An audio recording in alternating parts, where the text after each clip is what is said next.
they call me Chef Himanshu. And there is a very beautiful saying that unintended consequences have shaped this world much greater than intended consequences.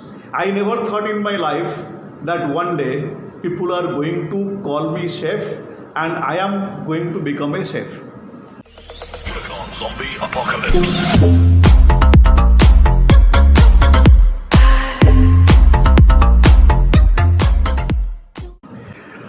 My name is Chef Himanshu. I am basically an economics graduate from Utkal University and I studied IHM in Bhubaneswar, Odisha. Then I got into Taj Coromandel Hotel, one of the best hotels in Taj group of companies, through campus.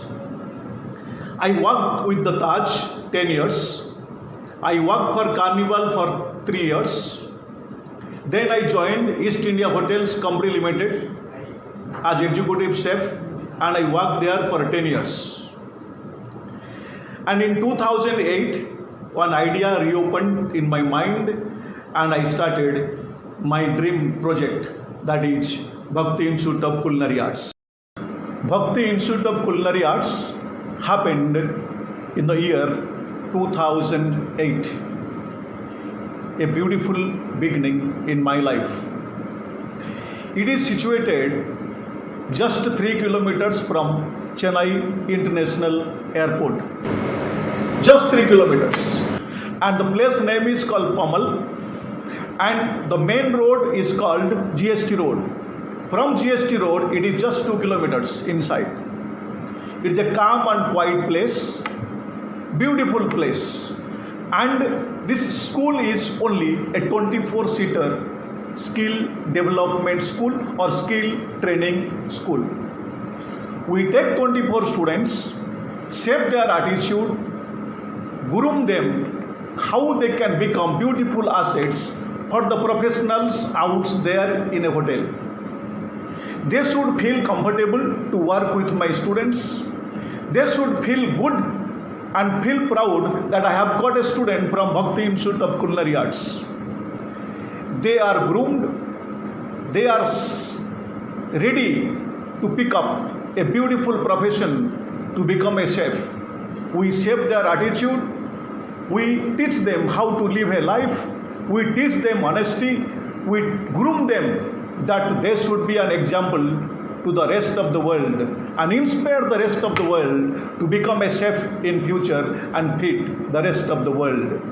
And this school in Pamal, in Chennai, is a center point for the neighbors around. Everybody knows there is a chef school and this school is shaping the future of so many students and teaching them how to live life as a professional chef. Facilities we give, it is very, very unique. Number one, we gave them a decent accommodation, dormitory accommodation, and the students can comfortably stay with water, with very, very minimal facilities, and they are comfortable in their accommodation. And the accommodation is very near to the school, the institute, hardly 500 meters, so that they don't have a tension starting from the beginning of the day that they have to walk or they have to pick up a bus, they have to go to the bus stand, wait for the bus may be delayed or they are delayed, finally they miss the bus, how they will reach the school. All these problems are not there for my students. They are just residing 500 meters from the school and they get dressed up nicely and coolly sing a song and reach the school. We have a beautiful kitchen which can accommodate 24 people like a playground. Very, very comfortable kitchen and they are very, very neatly maintained and that is called again and again place for everything and everything in its place. We have all the different types of books which can help the student to specialize. Those who are interested to specialize Kanti, we have enough continental books. Who are specializing in Indian, we have enough reference book of Indian cuisine, Oriental cuisine. So wherever they want to specialize, we'll give them enough support theory wise, and also we have all the equipments available to take up their specializations. We have facility for whatever items they are going to produce, they are going to consume for them. For example, they will prepare breakfast, they will eat their own breakfast. They will prepare lunch, they will finish their lunch. The beauty of this age, we have at least 4 practicals per day. Normally in a college, only one practical, that may be 3 days a week or 2 days a week. But for us, including Saturday, Sunday, we have practicals available: breakfast, lunch, snacks and dinner. What a normal college finish in 3 years, I finish in 3 months. And that is the beautiful facility available only in Bhakti, to develop the skill, to intensify their skill, to intensify their training to become world-class chefs. We also teach our students to do pot wash, pan wash, because if you do not take care of your pots and pans and your utensils, how you are going to produce the food? A good chef, a professional chef, a beautiful career-oriented chef, he understands the importance of utensils, the pots and the pans, which are ultimately giving the professional growth in a chef's life. They should be respected. And the respecting pots and pans and the utensils is to keep them clean, keep them in their place, keep them sharp wherever required, keep them sanitized, so that all the time they are there for your service, and express your talents to the best of your ability. Actually, we do not teach how the other colleges teach, first of all. Because I am not a teacher following teaching methods in a college. I am basically a professional trying to be a teacher. I know exactly what an executive chef or a sous chef or a junior sous chef or a chef de partie expect from a beginner who is beginning a career as a chef. First of all, in the industry, we need grooming. We need hygiene standards to be maintained.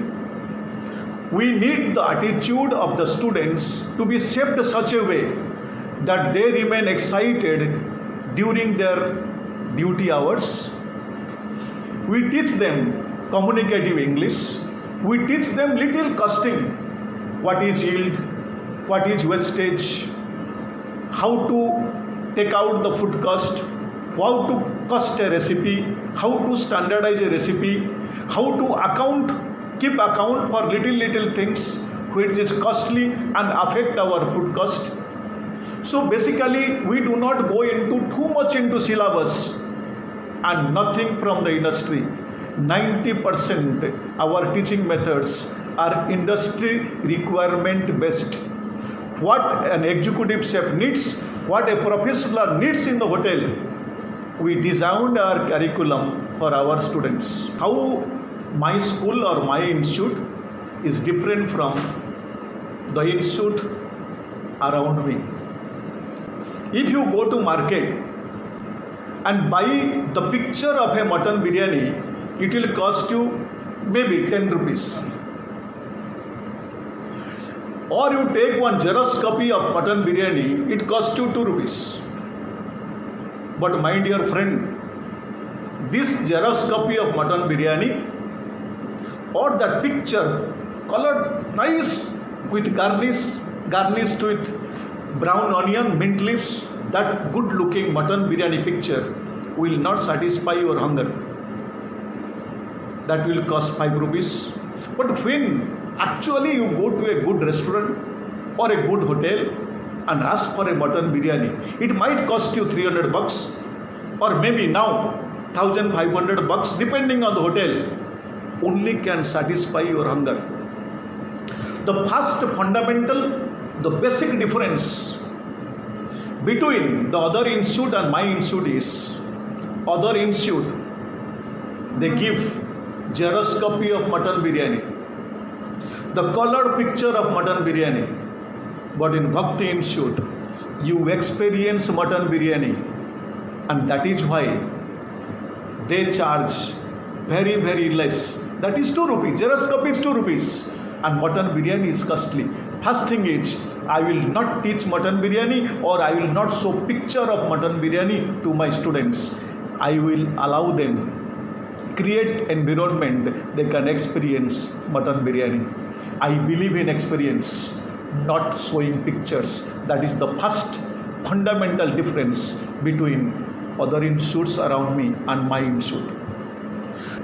Those who teach in those colleges, suppose there is a topic, duties and responsibilities of an executive chef. That is a topic, 37 to 40 pages topic.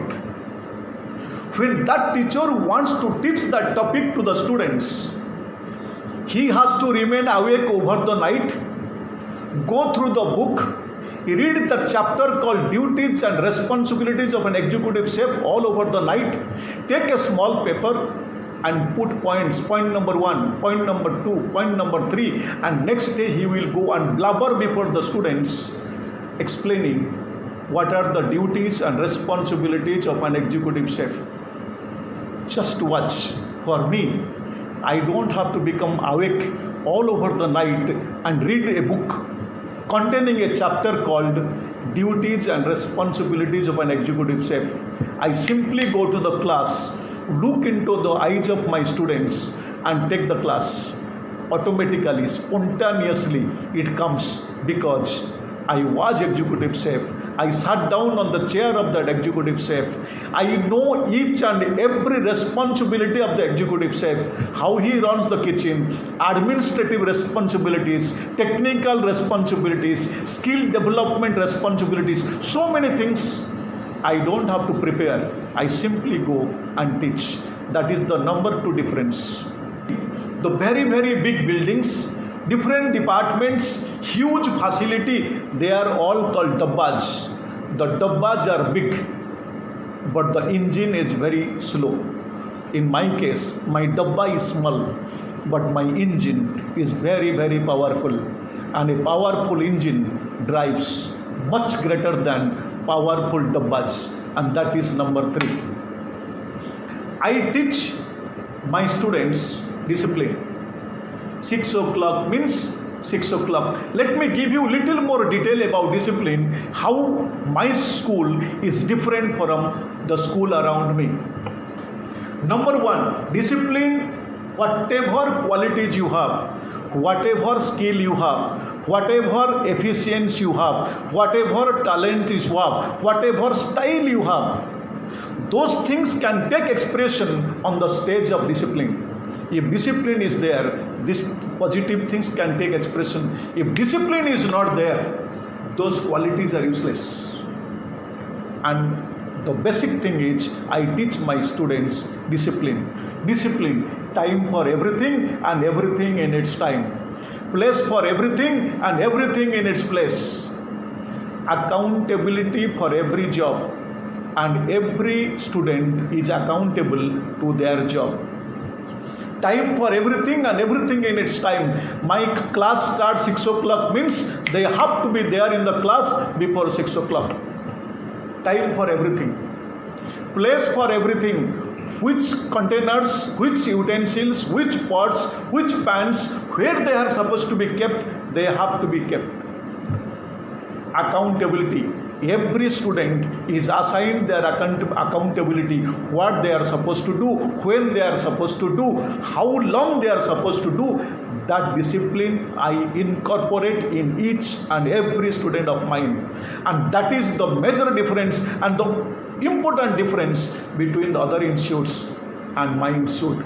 24 students means they should be in the class 24, not 20, not 19, not 10. You see other colleges, the statistics, the register says 100, but when you go to the class, 50 students, 40 students, 30 students, it is like that. My attendance is 100 out of 100. They give 100% their commitment to their profession. I repeat, my students are trained to give 100% of them to the profession, and if you do not give your 100%, your future will not open. And that is the teaching we teach in our Bhakti Institute, and that are the differences between other institutes and my institute. In my life, I always believe that a teacher in life is a must. A guru in life is a must. A guide in life is a must. A very good friend, a very good teacher, they are all assets in our life. And believe me, all of them worked in my life to shape in my life and Bhakti Institute of Culinary Arts to happen. I have a teacher, I have a guru called Mahatriya. I used to meet him frequently to take advice, to lead my life, to live my life. He always tells me, Himanshu, you have worked in Taj as a senior position in a chef profession. You have seen the world. You have worked in Oberoi's, and you are executive chef in the hotel. Almost 10 years you have worked. But what is next? I could not understand his question. But his question continues. What is next? What is next? Time came, I could understand a little. He is asking me, after you, Himanshu, from this world, what you are leaving behind? What legacy you are leaving behind? He told me, Himanshu, a bull pulls the cart and feed a family of 5. A cow providing milk feeds a family of 5. A donkey carrying luggage on his back feeds a family of 5. A parrot on the street deciding and opening the lock of a person, telling the future, feeds a family of 5. A snake dancing on the street with the snake charmer feeds the family of 5. And Himanshu, if you are also feeding a family of 5, then what difference it makes between a bull and you, between a donkey and you, between the animal and a beautiful creation of the God, human being, that is Himanshu. That piece of knowledge, that piece of wisdom, that beautiful question opened my mind. I could understand. Okay, I am an executive chef in Oberoi's. Many professionals, they are aspiring to become an executive chef in Oberoi's. Lots of recruitment procedures, lots of technical skill, lots of experience, lots of smartness, beautiful English, so many things required to achieve this position called executive chef in Oberoi's. So many people they wanted, but they could not become. I became. And what next? After talking to my Guruji, I decided, I think that is the point. I should not get stuck to this position. I should not get stuck to this chair. I should not get stuck to this concept called feeding a family called 5 or a family of 5. After me, what I leave behind gives meaning to my life. I decided that okay, my attitude, my skill, my qualities, that can be transferred to other people only through my teachings. And that is to train many more young candidates aspiring to become chefs should be trained under my guidance. They should talk like me, they should work like me, they should live like me, they should prepare food with the passion how I have. And I will transfer my knowledge, my quality, my leadership, my style, my skill to those young ones who can in turn inspire the next generation and many more Himanshus will live before I tell goodbye to this world. You are asking a small question and small word called safe, but it is a lifetime expression. Till today, after 33 years, I am still exploring what are the qualities, what exactly the nature, the characteristics, very, very vast. Till now, I am yet to explore what is SF. But anyway, what is my little knowledge, little experience? Out of that, I will tell you what I mean by SF. There is a saying you must have heard or you must have read in some books. God cannot be everywhere, so He created mother. God cannot be everywhere, so He created mother. Now, situation has come. God has to change that sentence. God cannot be everywhere, so He created a safe. God cannot be everywhere, so He created a safe. All mothers are going to work to increase their bank balance. There is nobody to look after the family. There is no time to prepare food. They open the fridge, take the food, put in the microwave and eat. That is the style of life we are maintaining because we want our bank balance, risking our mental balance. And safes are going to play a very, very important role in developing health condition of the people and thereby happiness the people, because health is happiness. Where there is happiness if there is no health? 30 years back or 40 years back, the safe meaning was different. And every passing day, the meaning of safe, the responsibility of a safe, the quality of a safe, they are only expanding and expanding. And time to come, the safes will rule the world. I mean, the tongue will rule the world. Safe is a skill, safe is a stamina, safe is an efficiency, safe is the intensity, safe is a caliber, safe is a training method, safe is a commitment to prepare healthy food, to prepare safe food, to feed the world so that the whole world remains happy by eating that safe food. The meaning of safe is very, very vast. I don't think there is anybody in this world who can clearly mention in one sentence or something very limiting. We cannot define. We define, we confine. The word how it is God, you cannot define. You define, you confine. Exactly same thing. There is no exact meaning to the chef. If you go for literature, chef means cook. Chef means bawarchi. Chef means samelkar in Tamil. But there is much more to that literature meaning.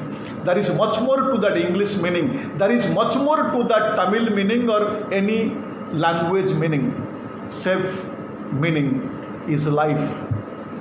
God cannot be everywhere, so He created chefs. Chefs having a beautiful responsibility, awesome responsibility, fabulous responsibility to design, to create and prepare food with passion, prepare food with love, prepare food with honesty, prepare food with discipline, prepare food with commitment, so that they create a beautiful generation of people with excellent health, so that we create a happy world. Actually, chefs meaning a force, a professional, a group of people who are committed to create food and ultimately giving life. God has created chefs to be a life behind life.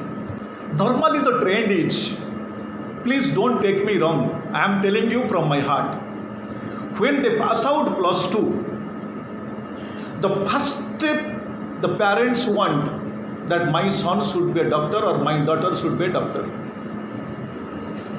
The second goes for engineering. Third goes for other examinations. The last, who are good for nothing, they don't get anything anywhere, they decide to send their children to become a cook with a lots of sadness in their heart.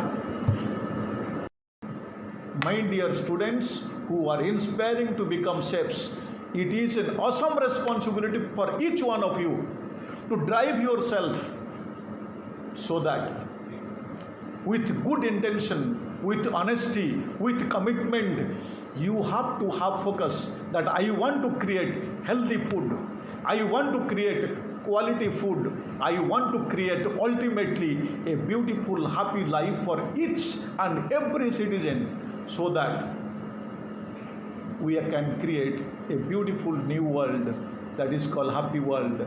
And this is the responsibility for each one of us. So my dear students, aspiring to become chefs, it is not only a simple aspiration, it is an awesome responsibility to create a beautiful world.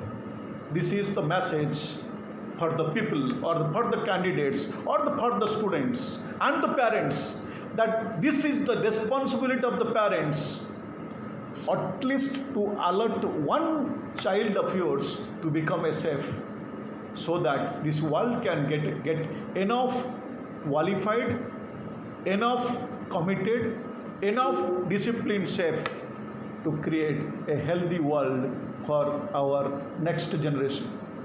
Before I close, I want to share an experience. I think it will inspire you for the rest of your career. Every dish you prepare on your professional journey, trust me, have faith, every particular dish carries the potential to create a turning point in your life. I repeat, every piece of work you do or every dish you prepare, have faith and trust that that piece of work carries the potential to create a turning point in our life. Maybe a simple sandwich, maybe one vada, maybe one idli, maybe a burger, maybe a plate of pasta, maybe a plate of biryani, a noodle or a pulao. Every dish you prepare carries the potential to change your life. In my experience, I have seen so many chefs, just because one dish they prepare good, and preparing that good at the best of their ability has created a turning point in their life. Or sandwich order coming in your life, you have prepared 5,000 sandwiches. Okay, this sandwich, okay, similar like that, you ignore it and give it. The South Indian guy, he has been preparing lakhs and lakhs of idli. That idli he ignores. That fellow prepares noodle thousands and thousands of portions. That 1,001 portion he lose focus. Like that only, sometimes we invite our turning point to be closed. My experience hearing is, whatever dish you prepare, starting from a simple dish like sandwich or a plain rice till sophisticated dishes, each and every dish deserves your 100%. Each and every dish deserves your full commitment. Each and every dish deserves your passion and love for that particular dish. And you watch, each and every dish has the potential to create a turning point for you. Never ignore small till big. The other side also, if a guest is coming ordering just a cold coffee, or a guest is coming ordering 10,000 rupees per head cover charge, never discriminate that guest. Sometimes we discriminate. Oh, that guy coming, no, only one dal chawal, he will eat and go. That guest coming, no, very important guest because his cover charge is 10,000. Sometimes we discriminate on tips. That guest coming, no, he will give 5,000 tips. The other guy coming, no, he will give 100 rupees tips. So many times we get into problems in our future life by discriminating guests depending on their cover charge, depending on the amount of their tip, or depending sometimes they are harsh or the way they communicate to you. My dear chefs, treat everybody equal. We are, for us or before us, anybody comes, it is our responsibility to give them equal treatment. Treat them equally like a mother treating her children. Chefs are not less than mother. I told you one quotation, God created mother because he cannot be everywhere. God created chefs like us because he cannot be everywhere. We have to treat people equally. We have to treat people without discrimination, believing that each and every guest has the potential to create turning point in our life. Each and every dish has the potential to create turning point in developing our career. My dear chefs, just mind it and focus on the work and focus on the guest who are ultimately our God, paying our salary, taking care of our family. Let us do justice to them and let us do justice for the professional, for what our commitment is the ultimate goal of our life.